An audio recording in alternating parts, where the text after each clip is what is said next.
All right, ladies and gentlemen, welcome to another edition of Magic Talk. I'm just waiting for the other two to be properly presented or presentable. Me too. Yeah. Anyways, we have we're gonna do a little quiz for you guys today. Oh man, I feel the pressure.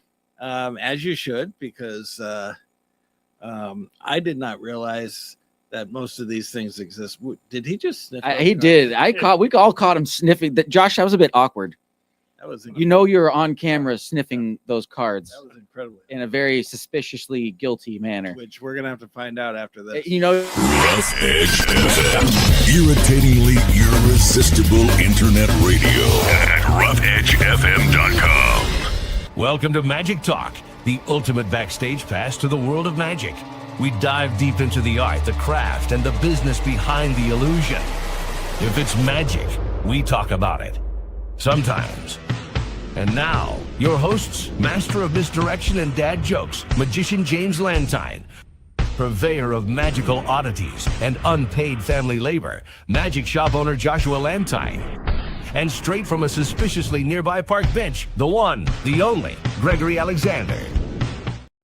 Gregory Alexander, suspiciously from a park bench, which has been removed and has been placed in another undisclosed location because he was being harassed by too many people. Yeah, if anyone has found it, please let me know. Please, because I miss it. Nope, wrong remote. Anyway, Josh, please explain why were those like a scratch and sniff? Mm-hmm. Yeah, do those smell like icy? That I would be over the moon if they did. No, they kind of smell like fried chicken. Sharpie. Sharpie. Yes. Hey, we'll pass them over here, brother. Why you Yeah, hey, actually, take a hit. trying to hold out on everybody? It's terrible. Smells like a Sharpie? Yeah.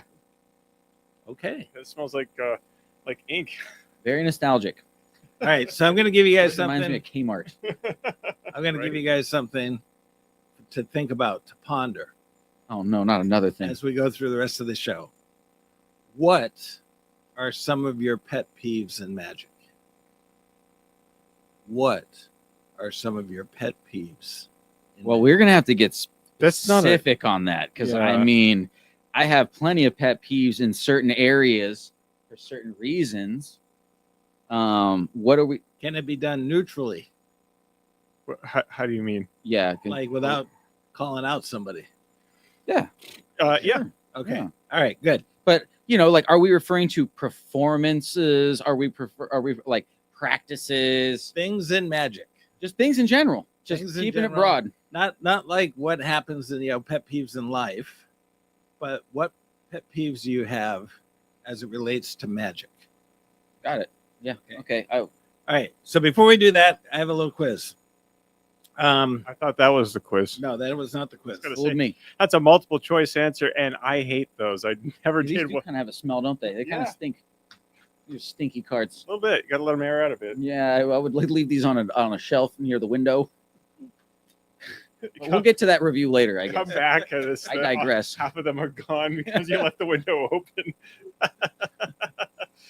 All right. I'm sorry. You were saying something, right? Who wants attention? Who wants to go first? All right. You know what? No. Oh, Greg raised his hand. Okay, I'll Yeah. take it. Let's go. All right. We're gonna give him the hard one. Oh no, that's what she said.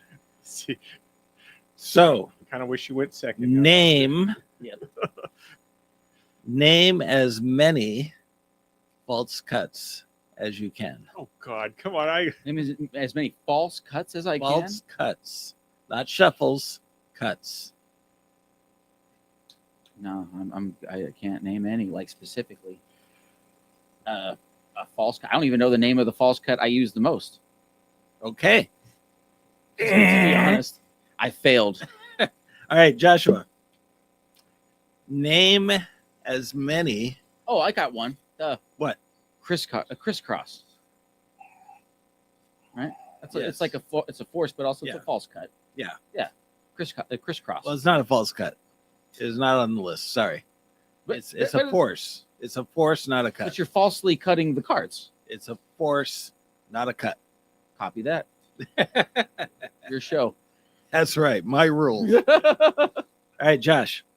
Name as many false shuffles as you can. False shuffles. The Zorro shuffle. The One. Ding. the push through. Okay, wait a minute.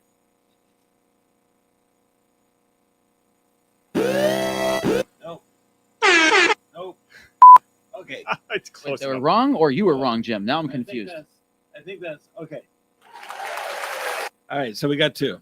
Okay, so there was the Zorro push through, strip out.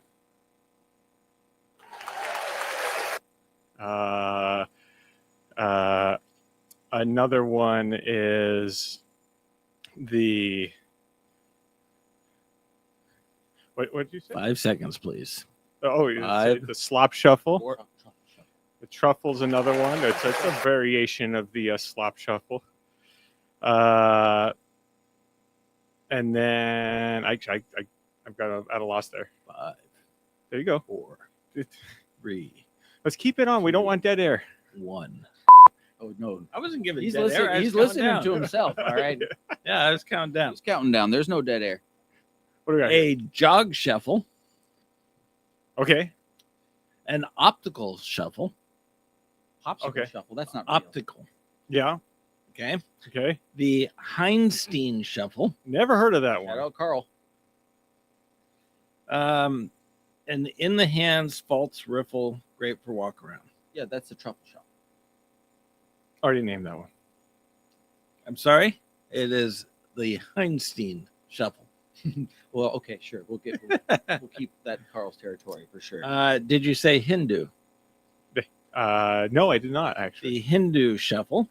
Totally forgot about That's that. for forcing a card too. Jim, stay on Yeah, top. it is. Come on. That's What the hell? oh, it can be for false shuffles Yeah, it's too. no, it's ridiculous. No, The milk. I call shenanigans. Josh, this can- guy's up to no good. And have you ever heard of this one? The milk shuffle. milk shuffle. I have That's not. gross. That's brand new to me. I don't know if that's. I won't go there. Does it have any? Does it tell you anything? It's great for keeping top and bottom cards. I can stack cards too like that. The milk shuffle. I want to You're do some. doing the milk shuffle, and you didn't know it. I guess so. We're gonna look. We gotta look these up, Josh. I I'm know. not Okay. trusting Jim's sources, aka Chat GPT. As far as my God. cuts are concerned, though, we also have a swing cut, Ding ding ding ding. and then we can do the See. J Aussie cut. Ding ding ding ding. I have used is a false cut. I've used a swing cut. Didn't he just say swing cut? No, did I? I don't remember. Yeah, I think you did, but it's okay. Yeah, we Um. remember, and that's what matters. The up. Up the river cut. Ding ding ding ding. The double undercut. Ding ding ding ding. I gotta consult Professor Giobi. Apparently, I need to hit the card college pretty hard. Yes, you do. I mean, we have them downstairs. All you have. Oh, to I do. got him. I got it already. And then, oh gosh, there's a lot of weird names for them now. Charlier. I Charlier. did I say that one? Are The these just Charlier's regular cut? cuts or false cuts? False cuts. False The cuts. Charlier is an actual cut. There is a false cut for the Charlier's cut. Yes, there is. One-handed cut that appears to change order but doesn't. Hmm. Joshua is going to now. Hold on a second. Let's go cut to you so Joshua can demonstrate We're doing the Charlier false cut. the Charlier false cut. Okay. Or actually, let's see. Get the right Okay, Let's go. Let's here, go. Here. Here. Excuse me. No, That is hard to do at this particular angle. that's what she said. It is exactly what she said. All right. Let me I get can back to you. I'm going to stand up and do that. I can bleep this out. She said jokes. I think we're all right. All right. While he's doing that. Hang on. All right. Are we ready? I think I am now. I'm Okay. curious, Can I though. adjust it? Yeah, go for it. So whatever you Excuse need my to do, man. crotch, I got to everyone. see this thing. All right. Hold on. All right. You got it? Yes. Okay. Cut.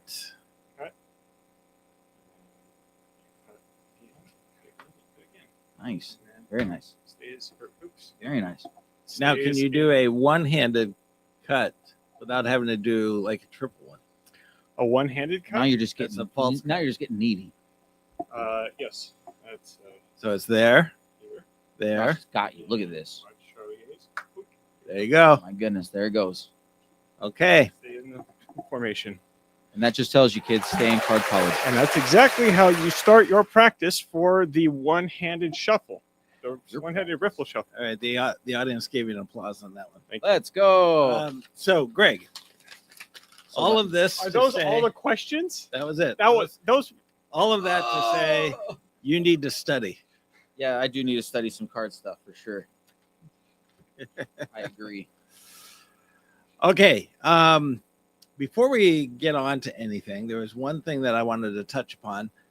Could you That's very inappropriate. Dad. move Unlifted to the stage and tell Joshua to get his cards off the platform? Hey, Josh. No. We're doing something here. Thank Jim, you. Fine. please excuse Josh. I apologize. We do. We excuse him all the Didn't time. slip in on the training. Okay. So this is, thank you. This is Unliftable, which is a deck of cards Which that is you place surprisingly light, Jim. I don't know what you're talking about Would here. you I don't like know. a deck of cards to go in your unliftable gimmick? There No. needs to be some sort of. I bet you there's some sort of shenanigans or tomfoolery here. There is, because it comes from a magic store. Oh, So that's what all that stuff is down there.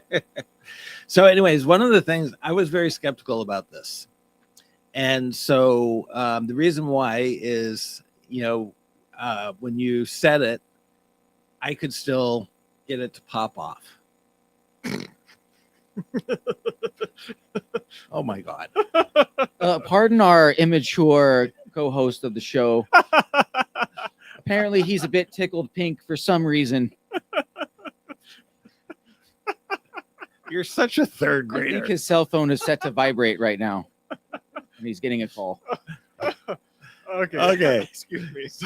So, anyways, I did this on glass.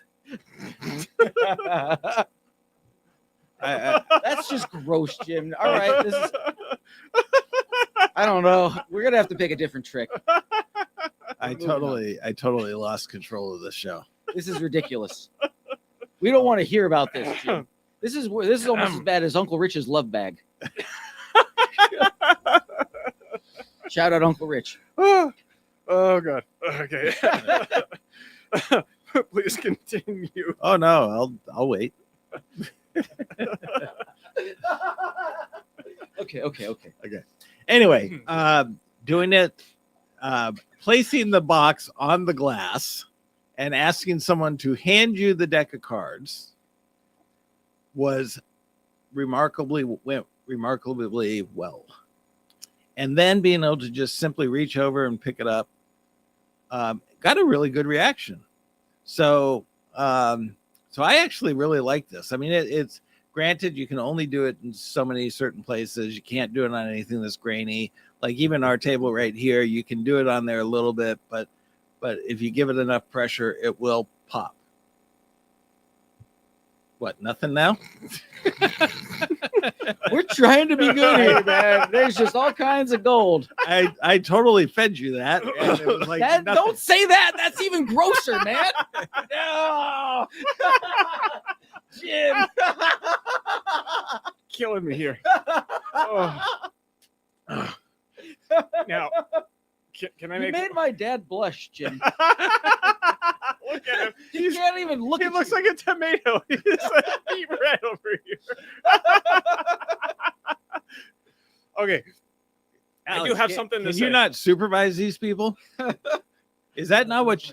Are you not here as like an adult advisor, supervisor over this? Okay, so I do have one point. When you're done, I've got a point about this that you just brought up. okay, In relation to the pet peeve aspect okay. of things. Oh, so that's part of it's going to be related to pet peeve. Yes. Okay, you can wait. Okay.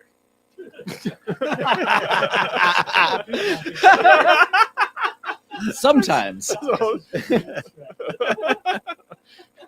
we get people interested in it, and then we completely avoid it. That's the kick. That's the hook of the whole show. Yeah, I know. We'll sell them all out. So I gotta give you one of those. Anyway, I think it's worth the investment. No, it is Even a really for cool the- effect. Yeah, even for the little amount of time that you'll be able to use it, or the limited times that you'll be able to use it, I think it's worth it. In one performance setting, I'm sure you'll be able to go and take it out, and then or take it around to other. Yeah, like I would situations and use then it. use it the same, right? I would walk up if I was working table hopping and they had a smooth glass top. I'd work it there where Or it's marble top, I think it'd work good on like it's pretty decently smooth Yeah, as long as it it's something has sealed. to be totally smooth. Yeah, as long Yeah. as it's sealed. Yeah, I Yeah. understand. But there's some certain styles Yeah. of like granite countertop. I would and whatnot test it that'll on be the pretty table sealed, before Yeah, I would test it. or but- outdoor if you're strolling outdoor. There's a lot of times there's glass surfaces, So- glass tables and whatnot. Wood, metal, glass, whatever it is, it just can't have a grain Right. to it or anything.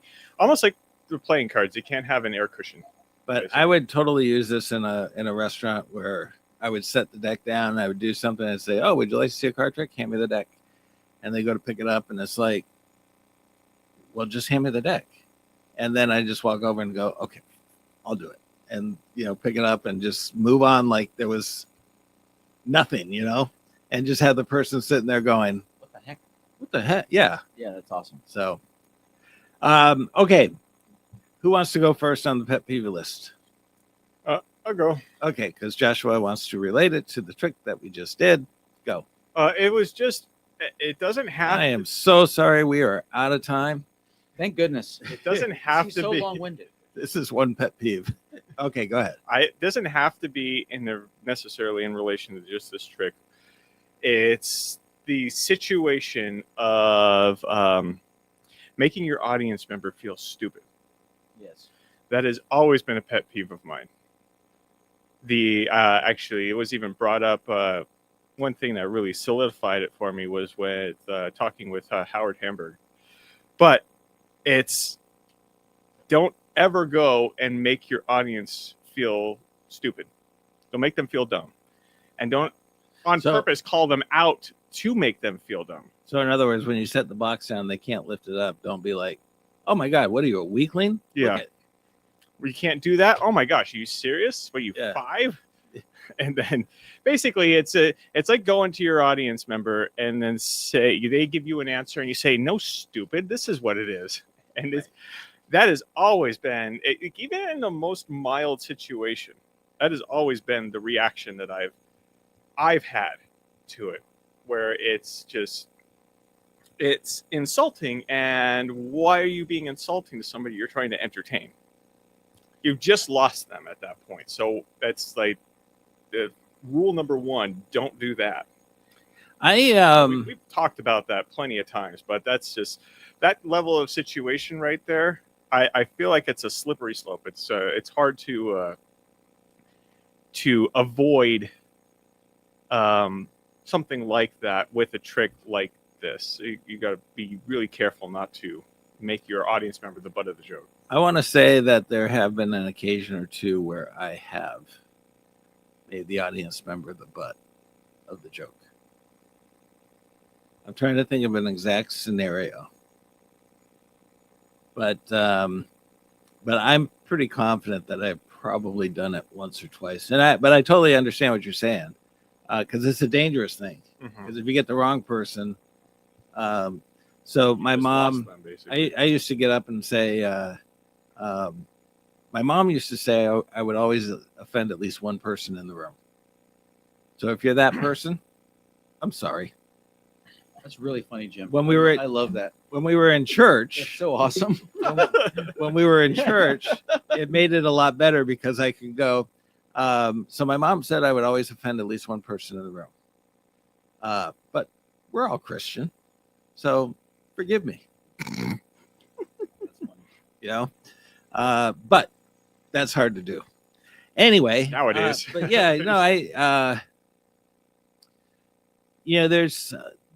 I think there are mild things that you do, like for example, like the breakaway wand. You're handing them the wand, and you're going, and it's like you're making it look like, "Hey, you broke my wand. What the heck?" And I think there are mild things that you can do that maybe goof on a little bit of the volunteer. I think also with also think that it's your performance style has a lot to do with it. I mean, like if we want to, like we could like look at Piff, right? Right. Piff could make fun of people. And he does. And he does, and that's part of his character. And when people go to Piff's show, that's why they're there. Mhm. They know that it's the show that they're there to see. You know Well, what I and mean? that's so in that sense, that's how he makes his living, and that is his magic. His kind of being able to get away with ripping on people and still entertaining them, Yeah. which is in itself a very difficult art, right? yeah, because I mean it takes knowing the right people and who to do it to, but it's like you said, if you go to see a comedian and this comedian is very rough and uses a lot of f-bombs and is has no political correctness whatsoever, and you go see him and you're offended, well, that's on you. At 100%. Totally. So if you go see a magician that is that's kind of his comedic style and you get offended by it, well, don't go to that kind of a show. Absolutely. So it's like Sam Kinison and people like that, their whole thing, Amazing George Jonathan. Carlin. And Amazing Jonathan. Yeah. He's a good. I mean, they're all about ripping into people. Yeah. And so, but you kind of have a heads up about that. Now, if you're going into a place where the audience has no clue as to who you are, and it's a nice Christian little group, and you start ripping in and throwing out the f-bombs and and throwing out 666 and all this kind of stuff, well, you kind of blew it. Not them. Yeah, absolutely. And just to speak on Josh's point, though, I mean, in all respect due to Piff, I don't dislike Piff's magic at all. I'm not like a huge fan of Piff because of his style of joking and whatnot. I particularly am not a huge fan of it. I don't dislike him for it because I completely understand the value of it, but it's not something that I actually enjoy watching myself when I want to go see a magic show. So I'm totally like with Josh on the fact that on the sense that like I try my best to stay away from that style, Right. unless like it's absolutely fitting for the situation and the routine, and it's completely understood, But I've not found that myself in that scenario, really. Right. You know what I mean? Personally. Right. Okay. How about you, Greg? Well, I'm trying to think. I have a lot. I don't want to, gripe and complain because, to be honest, I'm absolutely, completely grateful to be enveloped in the world of magic right now, and I'm so excited to just more and more be involved with that. So, one thing I will say that's been difficult, especially being like new to magic, without being like new to magic, meaning like I have a pretty substantial knowledge, I just don't have a lot of flight time, is unwarranted notes from just every single person who goes, "Oh, you just got in," or "Oh, you're new to the thing. Let me tell you a whole bunch of stuff." Because Took I the have- words right out of my mouth. I have amazing mentors like yourself, and Raven and Miggs and Sharpo and all these great people who I find that's my trusted inner circle. That's who I like to get my information from. And within that realm of people, that is absolutely, and Rich Hurley, thank you. I don't know what that's for, but I appreciate you. The tip for the compliment. Oh yeah. Yeah. Oh yeah. That's hilarious. I love that. No, but honestly, that's so when people just kind of jump in and start giving without really asking, it gets Unsolicited advice. yeah, it's don't get me wrong. Sometimes I'm like, in my head, I'm like, goodness, I'm gonna have to sit here for about 5 minutes and listen to this person go on and on, Oh, yeah. and politely dismiss myself. I guess I should get a little bit stronger backbone in those situations and be a little bit more curt but polite and kind of remove myself. But anyway, so yeah, unsolicited advice is a bit of an annoyance for me personally. I've experienced that a lot. So, given the situation that we have, where we have student magicians, which we get quite a few because we are a magic shop, and so we get a lot of kids, we get a lot of adults. Piggybacking on that pet peeve, when you have somebody who is a student of someone. So, like, for example, if somebody's taking a magic lesson from me, or they're taking it from Josh or Raven or whoever, because I know Raven does lessons, and you have a magician who knows that they're in lessons, I don't think it's their place to then begin to coach them and give them magic advice. Mm-hmm. Because one, it might contradict the advice that their mentor or their teacher Mm-hmm. is giving. Mm-hmm. And so I'll give you a perfect example. There was one person that I was teaching. So my method of teaching is that you learn the trick, Mm-hmm. the movements, the sleight of hand. You master all of business, that. Yeah, business, so to speak. yeah. You get that all into muscle memory, Mm-hmm. and then you start working on the performance. Mm-hmm. Where you can start concentrating on what your pattern is going to be and what your presentation is going to look like, and your hand movements and everything All else. the blocking. Yeah. And so after one of our shows, I had a magician that went up to this particular person and was explaining how, you work on the presentation and you get that down, and then you work the moves into that presentation. And just totally contradicted everything that I have been instructing this person to do. And so I finally had to say, hold on a minute. She is taught a different way, so let's not confuse her. Mhm. And so I find it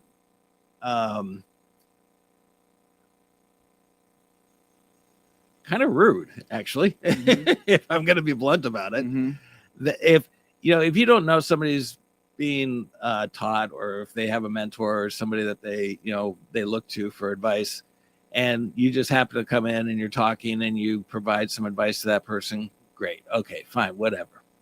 But when you know that there's this person has been introduced, oh, this is a student of ours, Mhm. which is what happens at all our shows, because I Mhm. say these are students, Mm-hmm. and then people want to give that person advice, Mm-hmm. that I find is kind of stepping over the boundary. Yes, definitely. Well, I'm It- glad you feel that way, so don't do it again. Right. Yeah. I apologize. I didn't think we'd be discussing this. I feel awkward now. I know. I thought we'd cover this, off air, but no. So I've experienced this scenario several times because of my past history in martial arts. So there's a lot of the times there's two perspectives. There's the perspective of the student who's excited about a new thing and very eager to learn from wherever they can. Right. And then you have the perspective of the teacher who, wants to basically have a certain group of students that they can impart their knowledge and they in their way. And I believe it's really important in these times early on as a teacher to establish the difference between like your philosophy and your methodology and like how they're being taught something. For instance, we had at my martial arts school to be several different instructors, and sometimes you'd come across a scenario where they would say, "Oh, Sifu Jean would do it this way. We were taught a different way." And you don't want to make the other instructor look bad, because you definitely don't want to dismantle the trust in the students of the instructors of the level that they're at in general. But you also don't want the student to be learning the wrong thing, right? So it's a scenario where you kind of have to have that delicate balance. Well, I'm sure Sifu Jean had a reasoning for that, and he'll probably tell you if you ask him the reasoning for it. But when you're with Sifu Jean, you could do it that way. But when you're with me, it's important that we do it this way, and these are the reasons why. And as long as you make that clear along the way, it makes it a little bit easier for them to learn from other people. But I'll tell you what, I've had friends who are taking martial arts at two different schools. Really solid student, really great martial artist. And he was so upset one day, and I'm like, "Hey, what's up?" He's all, "I just got kicked out of my school." I'm like, "What are you talking about? Like, you're like one of the best students." "Yeah, but I train here." I'm like, "What are you talking about?" "Yeah, they called me in the office and they basically said, we appreciate you being here, but, thank you, but no thank you. You're training over at a different school, so we don't want you to mix in." Even though he was really good at being at that school, doing it that way and not mixing or anything, People are very particular. So you can get students that are very obsessed over a teacher, or teachers that are very obsessed over students. And especially early on when they're new, I think it's important to try to, establish what you're expecting out of them, just like they're trying to establish something that they're expecting out of you. Yeah. But it's a tough balance. Sorry, I don't know if that took too long. But. No, that's fine. I'll give you an example, because when we started, we were working with you and everything like that, and I believe you met Raven and Megs over here. Yeah, I bet Yeah. Raven here at a Spellbound. Yeah. Mhm. And so then, when it came time to join the castle, I knew Raven was working with you on some things and stuff like that. So and I don't know if you remember the situation, but you were asking for something. It's like, look, I don't know what Raven was teaching you, so I don't want to go and step on any toes or direct you into a different location or position or whatever. But at that point, you were like, no, I welcome it, which fine, okay. If that's the case, you know that we might be coming at it from two different approaches, then that's cool. But I don't want to be the guy that says, oh well, what was he doing? You should do it this way, or you should do it that way. I mean, obviously, you got good advice from both of us because you got into the castle on the first try. 100%, and which can happen, and like that's why I was saying, for me, when I was an instructor, it was really important for me to always communicate to my students the why, not just the how. We do it this way, and this is the reason why, and maybe the movement science behind it or whatever to get better impact, or economy of motion or whatever it may be. But moving through the mentors, as I call it, from you guys, for me it's a lot easier because I also understand you guys are my friends. You're not just my mentors. You're like very close people to me, and I feel like by now I understand you guys pretty well as people. Right. So I also understand how to receive it from certain perspectives, like it's funny because you and I have rarely ever butted heads. Me and Raven, we've gone at it a few times, and I love him to death and he loves me. We're like family or whatever, but it's just different. It's different personality types, but with getting the advice, luckily with my own studying that I've done and my upbringing with the places that I've been to and the people that I've learned from and whatnot, I find it a little bit easier to pick and because you can filter it. You guys, there you go. I could filter it better. And but for other people, oof.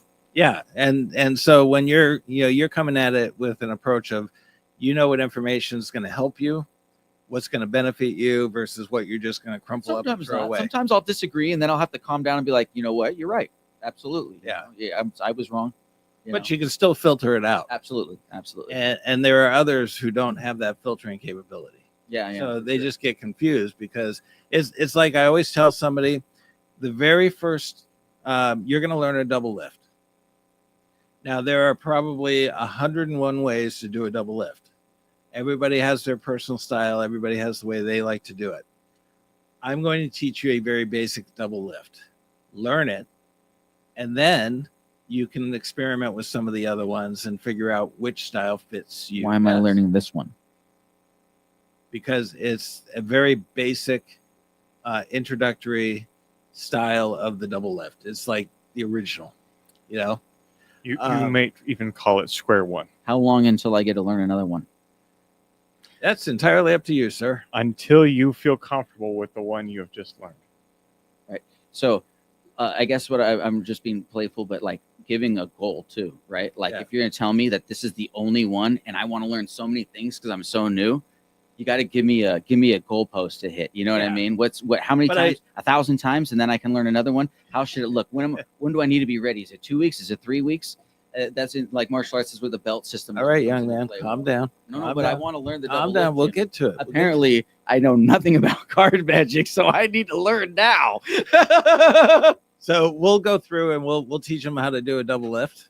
Let's go. And I explained to them right out of the beginning. There are a lot of different methods, and I'll show them a couple. You can do it this way, you can do it this way.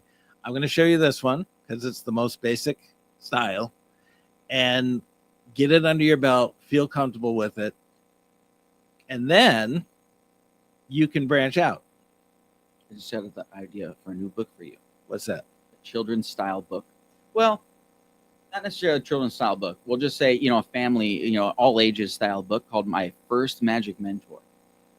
and it could be about how to receive a mentor or information in magic, or how to filter out. It could be a small. It'd be like 4 pages.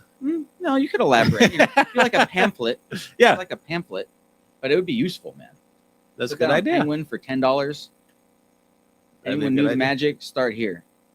Just saying. All right. You could make tens of dollars, dude. We'll check it out. Okay. So my pet peeve, there's one of many, but one. So Which one stands out to you the most? okay, this one is more perplexing than anything else. A So- perplexing pet peeve. Yeah. What is So this you like? always hear from people, don't state the obvious. like magic for the blind. You mean? Yeah, like I'm going to shuffle the cards. Well, no kidding. I'm you're holding a shuffling the wand, cards. Jim. Right. Exactly.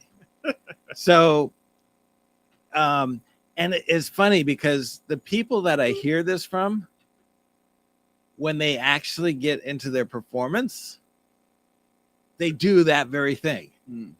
So, like for example, I was They don't have a script. I was performing with somebody, They're like, shoot, I should have wrote something down.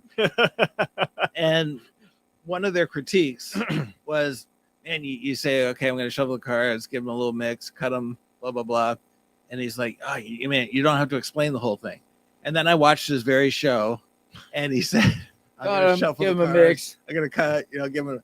I mean, there are some. It's one of those. It's perplexing because there are some times where, if you don't state the obvious, then you're not stating anything, and somebody's just watching you shuffle cards and cut and do all this kind of stuff. Dead air. Yeah. And so there are some times where it's like, you know what? I agree. You shouldn't have to state, like Greg said, magic for the blind. But other times I don't think it's necessarily that bad to do that. I think it could be explored on what else could be said in those moments. Yeah, you could definitely do right? that. I think you could at least say that. And you could it could be a matter of that you've practiced this trick and you've given it your basic routine, but you've never thought of what could be filled in. I think that's it. I think as their routine, they're like, and I'll just say we'll just do basic audience interaction. They probably kind of fuffle in that little area, and then when the heat's really on, they're like, shoot. Yeah.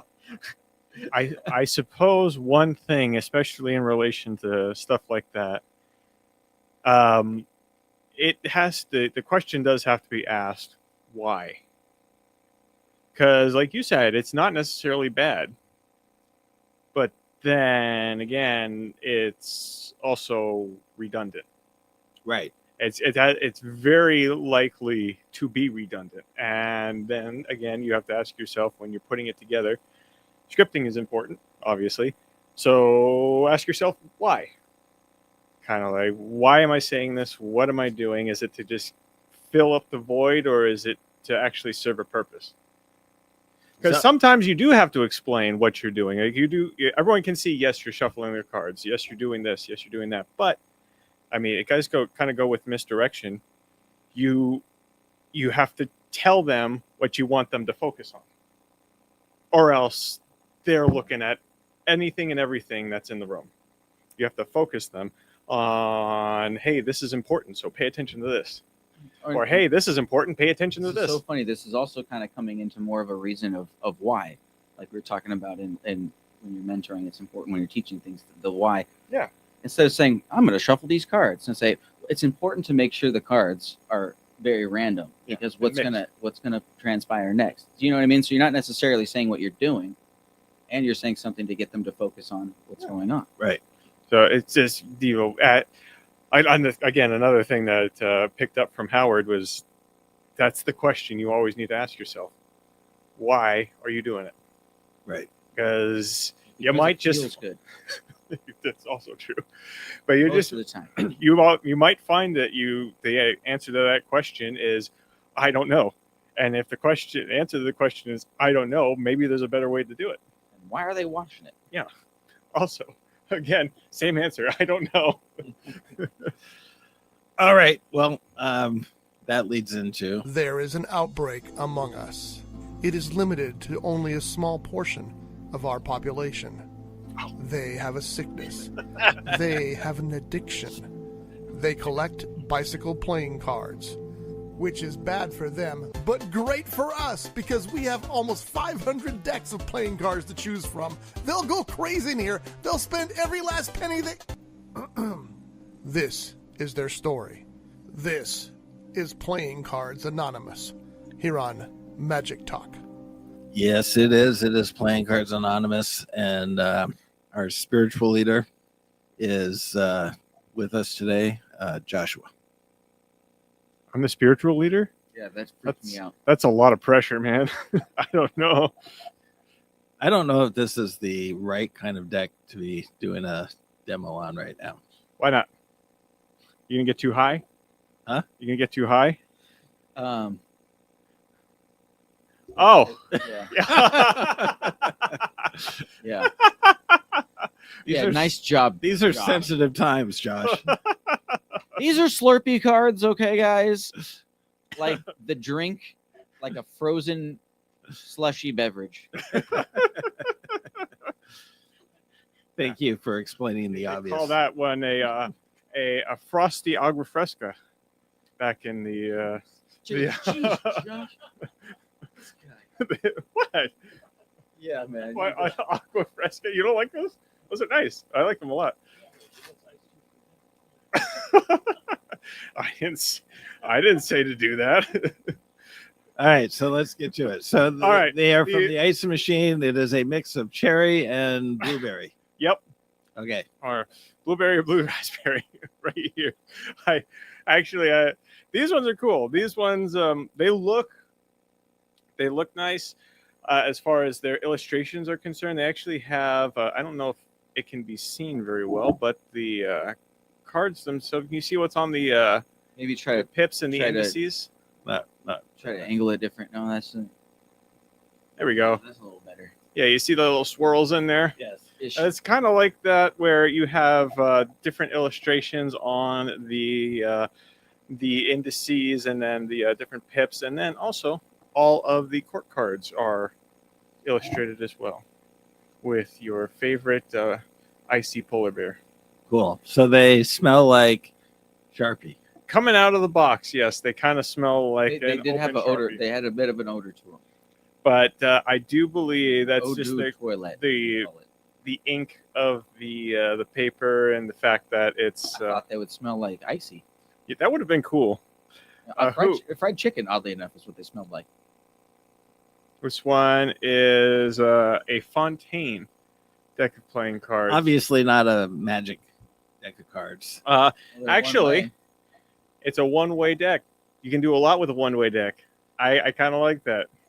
And then I don't think people are going to be pulling this out in their next close-up show. You have little faith, okay? Yeah. There's a Spellbound next Friday. you know, and I just got to say, Dad, you also have to appreciate your age, because people of your age, I'll give you credit, you're not 60 yet, but people of that advanced age, they You're going to be 60?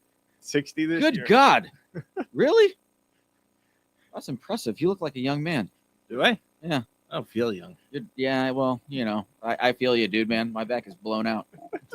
I'm not even 40 yet. I'm feeling it. But you look great, man. 60? Rock and roll. All right. But yes, people of your age demographic don't tend to like fun or interesting decks Jim of cards. loves fun, I'll have you know. Every time I come into this shop, Jim is upstairs by himself having a whole lot of fun. Well, Wait, did I Let's say? not I go don't there. know if I was supposed to say that. Yeah. Was I supposed to say that, you Jim? said that right out loud. They do not Pharaoh. I will back to the cards. They do not Pharaoh very well, which I've found with certain Fontaine decks. They really don't. I don't know why. Really? I've never noticed that. Yeah, this like right here. It's like it might be the cut and everything. Yeah, it's too blocky. You Flip them around. Okay, so same thing going You got on it. I here. have faith, Josh. You're a card master, Josh. Come on, don't How much? No, are, I mean, I could, Look at you. I go. could, but Look it's at not. you go. how much Look are at these? him go. How much are these cards? These So cards proud of you. are $20, Okay, thank you very much. and they are icy branded with Jim's the over R it. and everything. Jim is no longer addicted to playing cards. No, These ones we're are curious. moving on. And then Let's I kind of like the What about the color. Jokers? Are they mismatched? No, actually, They're that's matching the cool Jokers. part. Matching Jokers. Don't know why you have We these two are things, little moving ad on. cards, but these are identical Jokers, so you can do quite a Well, you lot. could do magic with these. It could be a card change, a color change. It could be. Oh my gosh, their mics just went muted. Two Nobody can identical hear them Jokers anymore. right here. The actual icy. You know what? We got to deep dive into these. Hold on, Jim. We need another 30 minutes. No, we don't. All right, I so like them a one lot. last topic before we go. One last We're going? topic. I thought Yeah. this was supposed to be the 3-hour anniversary episode. Really? I had a Red Bull. That explains a lot.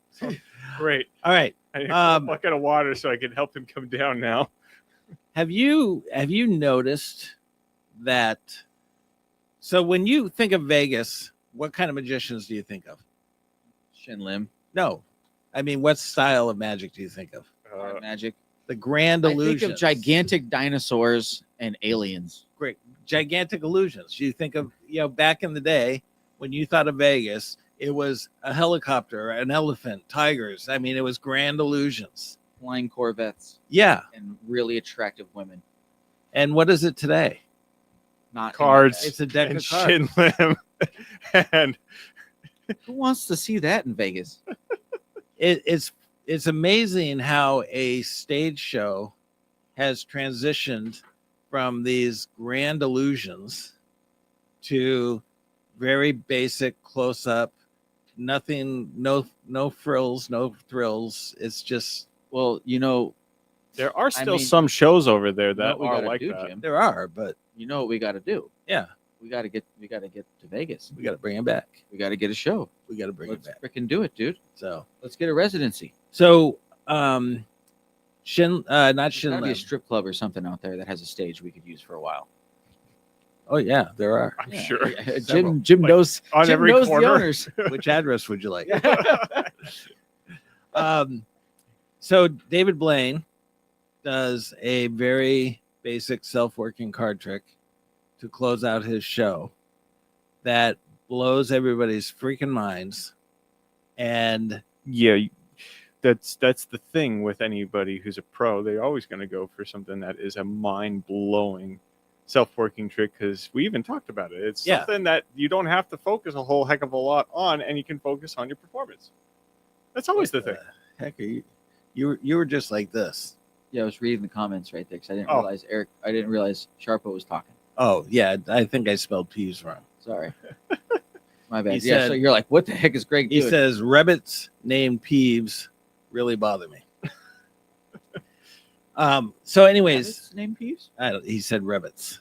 Rabbits. Because I apparently must have spelled peeves wrong. But as I said, is it spelled wrong? I'm a magician, not an English major. You can't be fighting with the people in the comments out on a Sharpo. live show. What is wrong with you? You are still, again, showing your age. May I please go back to that original statement? Please do. And erase that comment that you Poor made Sharpo. in the Sharpo's, comment section. Sharpo's listening to our show and Jim's over here misspelling words. How long have you ever been on social media? Not very.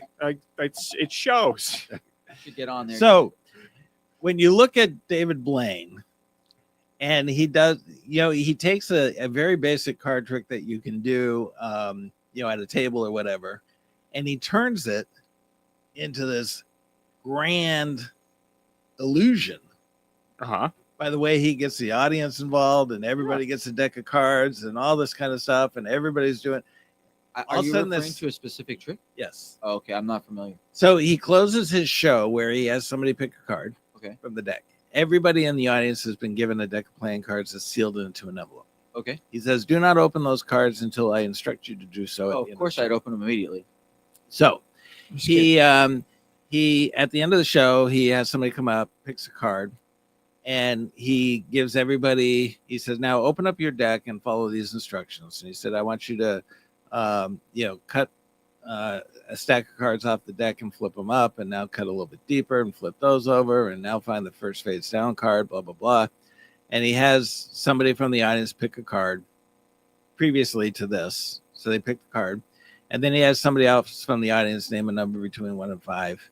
And whatever that number is, you bury those cards into the deck. And then you take the next card and put it under your lap. Okay. And then he reveals what card the kid picked. So he says, now show everybody the card you picked. Whoever the audience, Whoever it is, yeah. Show everybody what the card is picked. And then they all pull it out from under their knee and they all have the same matching card. Okay. So it's a freaking miracle, is what it is. I know, but it's this very simple, basic little trick that he's turned it into this masterful grand mad at him illusion. about it? Huh? You're mad at him because he doesn't have a tiger? No, I'm just saying that Come on, it's Jim, tell me how you feel. the style. All right. I hate it that nobody has to spend 4 hours setting up a show anymore. We'll get him a tiger. All they have to do is walk out with a deck of cards. Listen, Jim, we'll get you a tiger, baby. Let's get you to Vegas. Okay. We'll get you a tiger. We'll fly it around the stage. You can ride it. You know what they Ride do? the tiger. You know what they do You have? can see his stripes because you know he's clean. Anyone get that reference? No. Dio. Holy Diver. It's a song. Metal song. Shout out Dio. Don't care. It's a classic, man. Classic. So there's No culture. These guys have no culture. You know what they do have to do though, in place of the hours of setting up the show, they have to put in the same hours studying so that they can go and do exactly what you just explained, and make it that magical and that amazing. I've really seen a change in Magic, because it used to be that it was the props, these grand props and all this kind of stuff that made the show, and it's just not all the so stage anymore. dressing and everything. It was just amazing. Yeah. So Yeah. No, it was Anyhow. it was like a Broadway production. You know, type but of a thing. I feel like, especially with how low the tourism is in Vegas now, it might be a good opportunity for that style of Magic to have a new wave, especially with immersive entertainment's really popular now as well. And themed entertainment is really popular. So doing like a Is vintage style is an immersive style of entertainment. Is that like going to a strip club and getting a lap dance? originally. Though they were the first. Is that They were the immersive? first and last. Okay. No, but like Area 15 Yeah. escape rooms that you have here, that kind of a thing. Might be a good opportunity for that style to come back around, especially Yeah. with the Ehrlich brothers and whatnot. Maybe they get a Vegas residency, and who knows? But gosh, how much does a show like that even cost to fund something like that? It's got to be insane. That could Tickets be- are 200. The lowest GoFundMe tickets is starting now for our 250. new magic show for Vegas. Yeah. Get me and Jim to Vegas. That could be part of the reason why those types of shows kind of fell out of I fashion, don't know. is because 60 you have to might be a too old for the front millionaire. of the house, Jim, but we need So- someone strong in back of the house. We can be the Dip brothers. Yeah, there we go. I like it. But- We could have the Mind Noodler open for us. Matt the Mind Noodler, we're calling you. All right. Yeah, it could be because of the money that it requires. And the other side is not as expensive. And I've heard from a lot of people that it feels more approachable. It's also, technology also plays a very big role Yeah. in this, because if it wasn't for the technology that we have, I can't tell you the number of people when you were talking about, people giving you notes. I do the invisible deck at every show because I have some notes for you on that. yeah, good.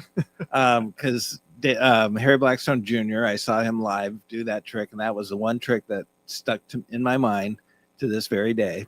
And so I do the same style routine that he did in honor of him. I get so many people that come up to me and they're like, "Oh, you should really use a jumbo deck of cards when you're doing that on stage and stuff like that." And I'm like, dude, Harry Blackstone Jr. goes to theaters that pack, 5,000 people in it. He went. He used to. But he had all, these major theaters that he's touring in, and he comes out with a bicycle deck of cards. If he can do it to his 5,000 people audience, I can do it to my 200 people audience. Yeah. So it's all in the way you present it. But again, right there, it's more. It feels more approachable. Okay, 5 minutes, but it feels more approachable. It's not something that feels like you're so far away from it. You know, when you go in, you do things like with David Blaine, or you go and you do different or watch different tricks like with Justin Willman. It feels more personable and personal and intimate, really. It's almost but like there's no also- magic being used. Kind of like that. It's a different experience. Yeah, but also I just think that the style of magic kind of became outdated, and no one really It's not- updated it. It's not gimmicky anymore. It's not like a little proppy kind of thing. Well, It's- no, I mean not even that. I just think if the right people were updating it enough, I think it would be. So, You know yeah. what I mean? It would be more entertaining. I just think that style just kind of went away, and no one really did anything to keep it fresh. They just kind of let it die. well, the It's too old Elric school. brothers certainly did. Yeah, right. See, Yeah, exactly. Do you know what I mean? And I think that's way more entertaining to watch now. There needs to be more stimulus than there really used to be in the average magic show to keep people's focus nowadays. Right. I mean, you kind of had that a little bit with what was that, Copperfield, or sometimes Penn and Teller, but even they didn't. They leaned away from the big props and the big illusions that were rather industrial. Like if you look at areas outside of magic as far as live entertainment, like all of the Cirque shows, they use really large sets and incredible sets that change and move, and people enjoy that. So there's still a market for a large style production, right? And I'm sure you can put magic in there. It just has to be the right mind and the right people to choreograph it all. And We're all ADD. There needs to be a lot going on. yeah, unfortunately, but really, If it's industrial enough, what this thing now? Okay, want to talk about it? Let's talk about it then. Now, finish your thought. Oh, it's just that if it had more of that evolved industrial style thing, where you've got things aren't made of wood necessarily, things aren't made of, they don't look old school. They kind of look like they're edgy and new age, and Right. or even I'll say it. This is really attractive for a lot of audiences, but something a little more goth. I've seen that a lot. mhm. If it's more that, then I feel like you grab a lot more attention for things like Well, that. I do. It doesn't necessarily have to be goth, but a little more in that realm of thinking. I do know, like, yeah, if you look at a lot of the bigger names, it becomes less proppy. Yeah. It's more like it's just everyday, ordinary kind of stuff that they're using, and Because you're really selling yourself at that point Yeah. instead of a big show. Yep. And I think, to serve, we all have egos, and I think that also serves the ego of the magician more, knowing that, hey man, the show's all me, baby. all I right, don't need these big boxes. real quick. Sure. The inversion board. This is a board from Petita. It's PETA PETA. is what they claim that's what they want to be called. They should spell their name right then. Yeah, right. I'm writing a letter. I'm not even saying an email. It's a cold letter. Actually, this is So that's better. What? it is a smaller board. Can you slide up the password is It is a smaller board than some of the more traditional ones that we've seen coming motherboard. out. Yeah. This is kind of like I would say maybe a mid-size type board, but I will tell you that this is going to be in my show.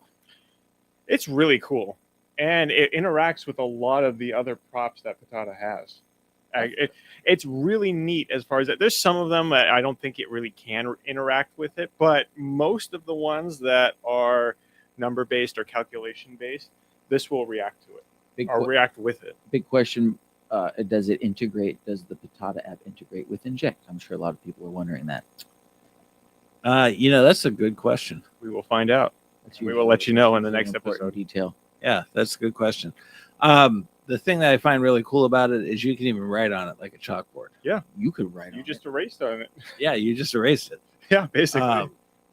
But there's a lot of different things. It's $1,500. It's a lot, but it's well worth it. This is on right now. You do not have to power it off. So one charge will last up to about a year because it only drains the battery when it refreshes. Mhm. That's great. And so, yeah, you pull out this ordinary looking chalkboard and miracles happen. It is truly phenomenal. I didn't think technology got this good with magic props and such. This one blew my mind. Well, they're using it on the keychain. They're using Yeah. it on You the combine badge. Combine it with a Glorpy and an equalizer from Yamaranda. You could have the world's most expensive ghostwriting experience. You really that is very true. See, then we're getting into the realm of magic. Is it really magic, or do you All just of have which a you can lot buy of right here, by freaking the way. money? All of which you can buy right here at the White Rabbit And Magic Shop. and- wr-magic.com. and you should. All right. With that, we're going to end. We are on the hour. On the hour, every hour. For the Whatever. rest of the hours. For the rest of the hours. Yeah, I don't know. Anyways, thank you all. I hope you guys enjoyed the show. It definitely went down a weird rabbit hole, but that's what we're all about at White Rabbit. So remember, White Rabbit Magic. We believe in magic. This has been a Rough Edge Studios production.